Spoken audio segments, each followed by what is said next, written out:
Sa makipot na kalsada ng Maynila, may isang batang nagngangalang Boyet. Araw-araw siyang naglalako ng ice drop habang pinapanood ang mga tao sa tindahan na nagtatawanan sa harap ng maliit na itim at puting telebisyon. Wala silang TV sa bahay, pero may pangarap si Boyet makapanood ng palabas ng may kulay. Nang mabalitaan niyang darating na ang color television sa Pilipinas, ginamit niya ang kanyang talino at tiyaga.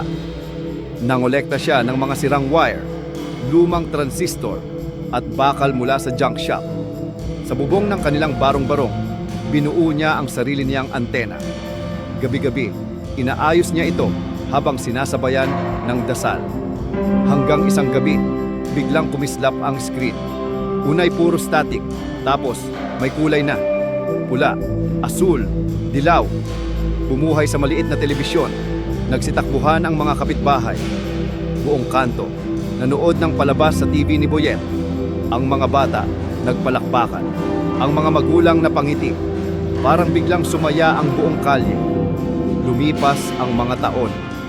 Si Boyet, na dating nanonood lang mula sa labas, ay nagtatrabaho na sa isang malaking TV network bilang cameraman. Habang inaayos niya ang lente, napangiti siya at bumulong.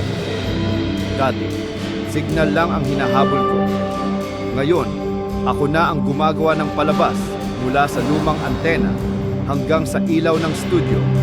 Pinatunayan ni Boyet na ang pangarap, kapag pinagsamahan ng sipag, talino at puso, ay kayang maging makulay na realidad.